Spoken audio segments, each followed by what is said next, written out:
Hey everyone, welcome back to my channel. This is Heidi from My Reading Life, and I'm here today to film a video that was inspired by a video that Britta Bowler did just a few weeks ago, maybe even less than a week ago.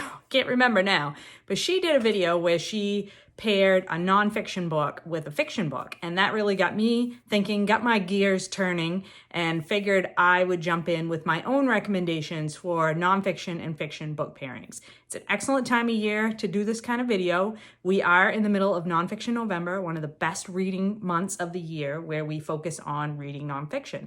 But sometimes it's really fun to pair something that you're reading that's nonfiction, that's facts or a true story, and then pair that with a fictional account of that same event, person, whatever. So I have 5 pairings here that I'd like to share with you, and let's just get into it. So the first pairing, I'll start with the nonfiction books. And the first pairing is something to go along with Say Nothing, A True Story of Murder and Memory in Northern Ireland by Patrick Raddon Keefe. I read this a couple of years ago, really loved it. This is a nonfiction account of case of a woman who was taken from her home and her family left behind during the Troubles in Ireland, and then they never found out what happened to her.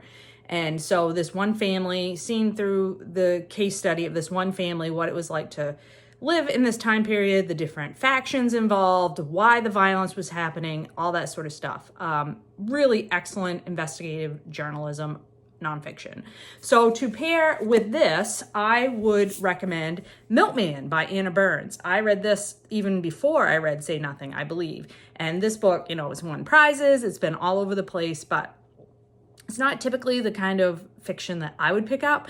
It is quite, it's not exactly stream of consciousness, but is very interior thoughts of a young woman living during the Troubles in Ireland, and she's under a lot of pressure from her family to be a certain way, to behave a certain way. All eyes in the community are on you at all times during this particular historical period. And a man just named Milkman, we're never given the young lady's name. She's just the second sister, I think, or the middle sister. And a man nicknamed the Milkman starts paying attention to middle sister, and that makes everybody else in the community start paying attention to her, and she's just trying to fly under the radar and live her life. And so this book details what it's like to be a young woman in a very fraught historical time period where there's violence on all sides, and you're just trying to thread the needle and live your life and figure out what you want to do with yourself, and there are all these expectations on you. I just think that these two books go really well together. I will say Milkman, I've listened to this in audio and then sort of went back and forth between the text and the audio, and I think that's a really great way to consume this because of the style of book it is. And then it pairs really well with Say Nothing. So that's my first pairing. My second pairing is one of my very favorite nonfiction books of all time. This is Lab Girl by Jahren. This is a memoir of Jaren's life as a woman scientist, what it was like to, what her childhood was like. And then as she tried to establish her own lab, she is a soil scientist and studies the way that plants communicate through the soil medium. And so this book is about, women in science, women in STEM fields, growing up in a time when women were not encouraged to do this kind of work and to establish these kinds of careers. And it's also about her relationship with a man that becomes her lab partner. It's not a romantic relationship, it's a friend relationship. That was really fascinating. I think this is beautiful. It's really well written. I just was completely engaged by this memoir. And I would pair this book with the fiction book, The Overstory by Richard Powers, which is a book about, I don't have a hard copy, so I'll put a picture up here.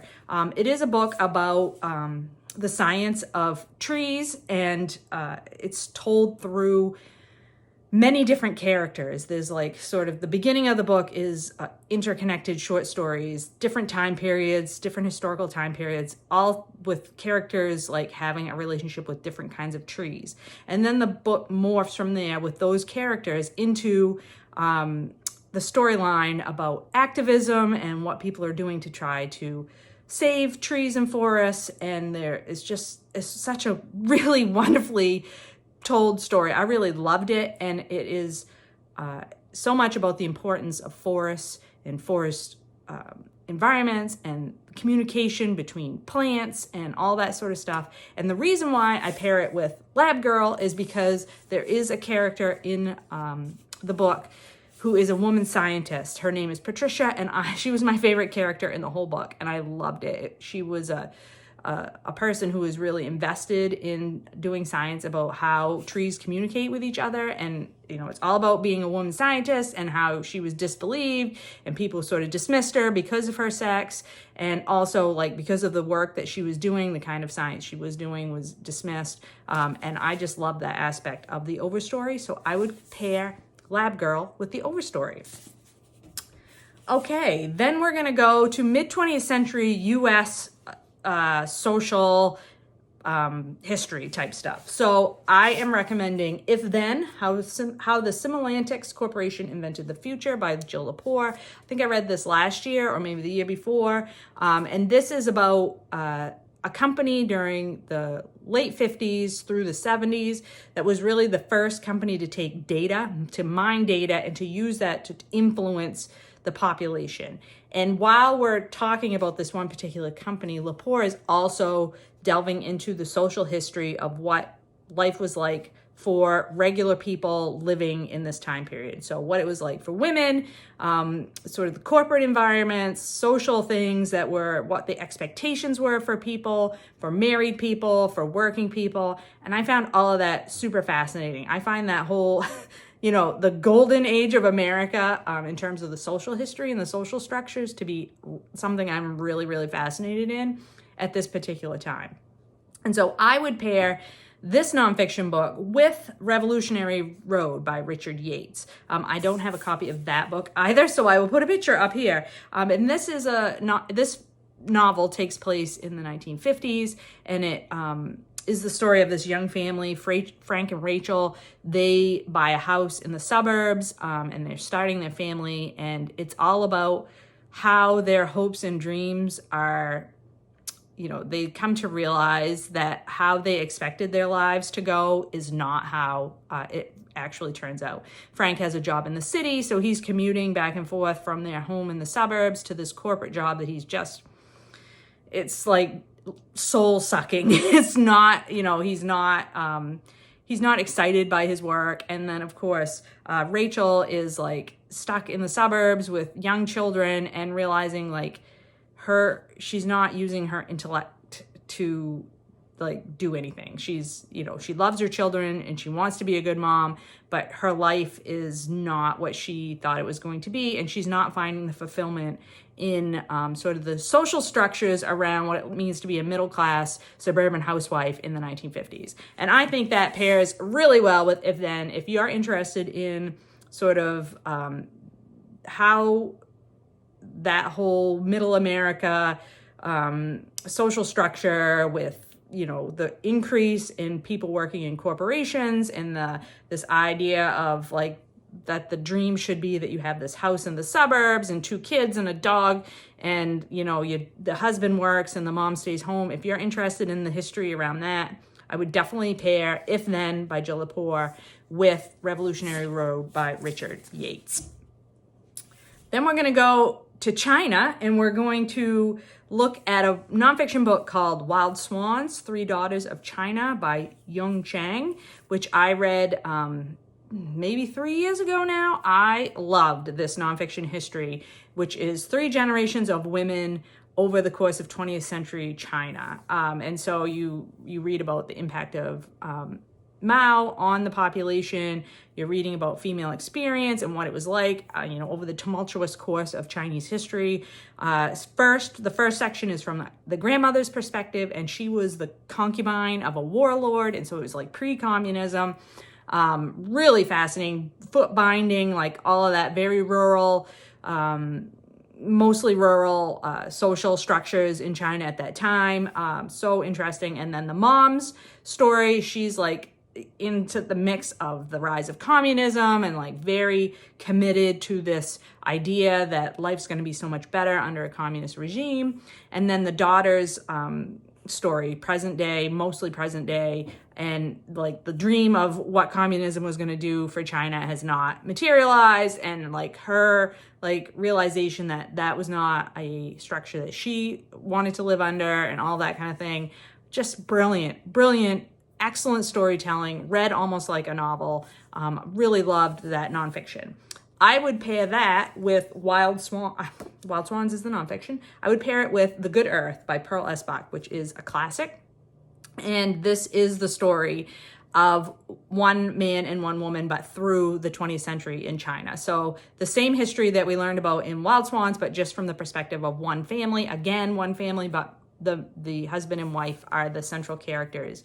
And I loved this book. I don't remember, it's Wang Lung and his selfless wife, Olan. And they, you know, trying to succeed, trying to be successful, have a farm, to navigate the political upheaval in the 20th century in China, you know, the changing structures of governance and who was in charge and what, you know, what the goals were for society. Interesting look at women's roles in the family and in society at large. Just so much overlap with Wild Swans, and really illustrated through a fictional story the history that Young Chang had laid out in Wild Swans. I think it's a wonderful pairing. So if you have not yet read The Good Earth or Wild Swans, I would highly recommend them both. And then the last pairing that I would like to present to you is from this nonfiction book, The Language of Butterflies, How Thieves, Hoarders, Scientists, and Other Obsessives Unlock the Secrets of the World's Favorite Insect by Wendy Williams. I thought this was a brilliant piece of science nonfiction, really readable, really interesting, filled with amazing, interesting facts about butterflies that I didn't know anything about, filled with really interesting people who are trying to protect butterflies or protect the habitat that butterflies depend on.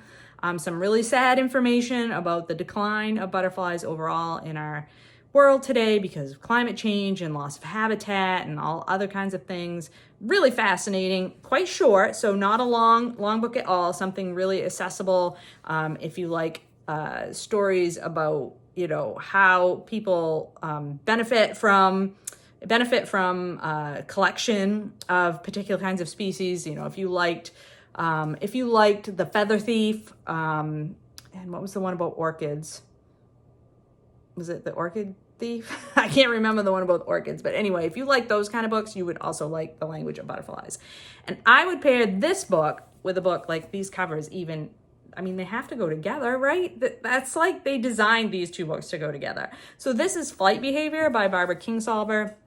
This is one of my favorite Barbara Kingsolver books. Barbara Kingsolver can be hit or miss for me, but this novel really worked for me. So this is the story of a young woman who, after getting married at the age of 17 and going to live with her husband in his family's home, having 2 young children, it's 10 years have gone by, and she is so disillusioned with her life. It is not what she thought it was going to be. She's like drowning in the mundanity of her own life. She's looking for excitement. Her marriage is not going well.